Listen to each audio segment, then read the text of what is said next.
there is a big problem in the HVAC industry, and that is callbacks. We're going to be covering what callbacks are, why you need to be concerned as a customer about to spend money on a heating and air system possibly, and why I think this is a growing problem in our industry as technology moves on, as technicians need to learn more and more on how to work on today's systems. And I think this is a big enough problem not only to do a video on, but it's not something I don't think I've addressed very much on my channel, and I haven't seen a lot of other HVAC folks putting content out there talk about either. And so as we go through this, I'm going to cover, things that you need to know as a homeowner if you're going to deal with a contractor. Obviously, in a perfect world, we have no callbacks, and there are good companies out there that have very few. I was one of them, right? At my company, I was just blessed to have great employees. We had really high standards, and we probably stunted our growth. We could have been a much larger company, but I was just simply not willing to lower our standards.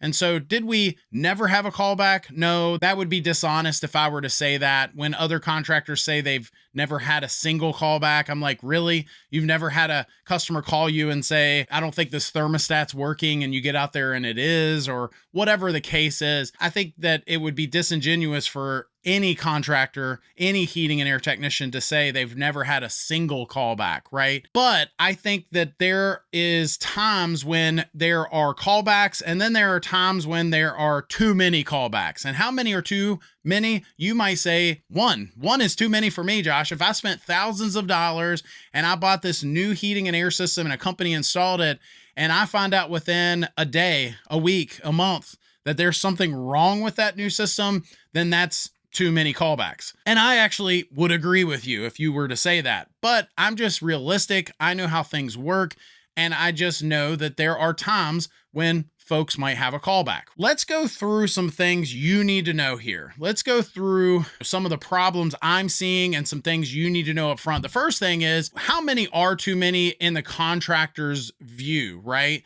So for me, I always thought two. If I had a callback and I had to send a technician out there to address something, if I then get another callback, so if I sent one of my technicians out there and then now that customer is called back a day or two later and something is still not right, me as the owner of the company, I'm getting very involved at that point, and I'm getting my reps involved. Two are way too many for me. And so when I hear about these companies that have 5, 6 callbacks, in fact, I was working at a company where we would provide support to some of these contractors, and they would have me come out, and it would be like the 5th callback, the 6th callback. And I'm like, you're getting me involved on the 5th callback? I'm not a miracle worker, right? The customer is already irate. They think the equipment is a problem. And I'll just say this, if you are a contractor that sees this and you are having 5 callbacks on a job, it's not the equipment's problem, and it's not tech support's problem. You're the problem. You need more training. You are probably not qualified to be doing what you're doing. You're cutting corners. Something is wrong, and it needs to be addressed. So 5 callbacks, and then you're replacing equipment because you couldn't figure out. I can honestly say the entire time I've been in this industry and the entire time I owned my business, there was never a time, not once, that I had to go back to a house more than 3 times. And that was rare. We didn't have that many callbacks. But if I had a head scratcher and I had to go back to a house, in my entire career, I've never had to go back to a house more than 3 times. Never happened. This is going out into the public. Anyone could see this. Previous customers of mine could see this and tell me if I'm wrong, because it won't happen. It's never happened. And that is crazy. If you have had 5 callbacks, you probably need to quit this industry. You don't know what you're doing. But I digress. The other thing I've never had to do in the entire time I owned my business, I never once, not one time, had to replace equipment because I didn't know what was wrong with it. Were there times that I had a head scratcher? Yes. Were there times I had to get tech support involved and figure out this or that? Yes. But there was never a time that I had to pull out a piece of equipment because it was the 5th time or 6th time I've been back to a house, and now I'm going to give the customer equipment. That just never happened. We had maybe a compressor failure and we took advantage of a unit replacement warranty, but we never had to replace equipment with an unhappy customer because we've been out there 5 times. Never happened. And I'll just say that. So if you are a customer that has dealt with that, I am so sorry you had to deal with that. That is just crazy. So again, how many are too many callbacks? I would say 2 is too many as someone that's been in this trade. And so what does that mean? What are we going to do about it? I think you need to be clear and upfront with that contractor of how many are too many. And I think to go one step further is you need to have a contract, something in writing that goes over this, right? It's crazy to me how many folks in our country do business and exchange thousands of dollars without a written contract in place. I think you need to have a written contract, and it needs to address, among other things, callbacks. If I get a callback, how quickly are you going to get to me?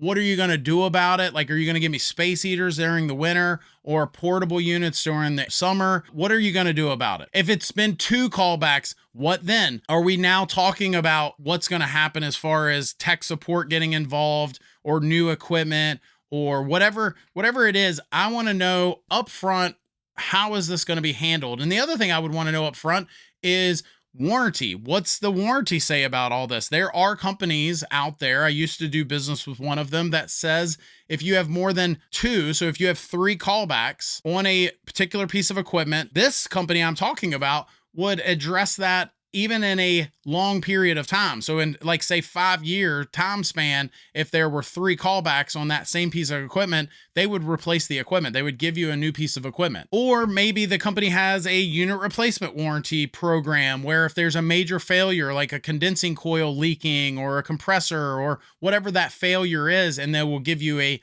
whole new piece of equipment. How are these things addressed? I'd want it in writing. I would want it clear and upfront. How are these problems taken care of? And again, if you are a homeowner that has a contractor that says, we don't have callbacks, so this isn't a problem, then great. They should have no problems putting those things in writing, that they're going to do this, this, and this if there are callbacks, because they never have callbacks, right? Another thing is, what about if it's time to sever ties? You might be a homeowner that, you know, you spent this money, you got new equipment, it's been 3 callbacks, and you are done. You are ready to sever ties with this company for one reason or another, and you're just ready to move on. And what does that look like? Do you get any sort of a refund, partial refund? Do you still get a good warranty? Does that stay in effect even though you're going to move on? How does that look? Get that in writing, have it clear up front. That way, if you do need to sever ties, you are clear on that. Finally, the thing I would just say, just to kind of wrap all this up, is if you are dealing with a contractor and you have not spent money with them yet, but they're already showing you who they are, you have to call and no one answered, which that happens, especially with smaller companies, right? So you left a message. Did they call you back in a timely manner? If took them 2 days to call you back, I don't know if I want to be dealing with future callbacks with that company, even if their price was good. Another thing is if they did a repair for you at some point and you felt like they charged you for things that they shouldn't have.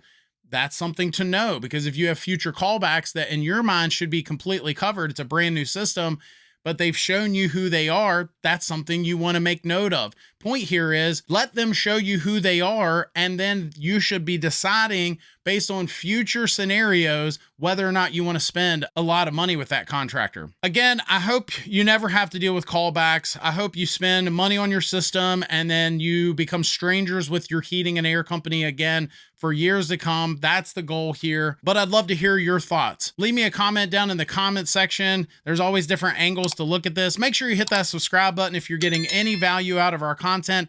If you like this video, I think you'll like this one even more. It's where we talk about how contractors set their prices. Thanks for watching. Hit that subscribe button for more HVAC tips.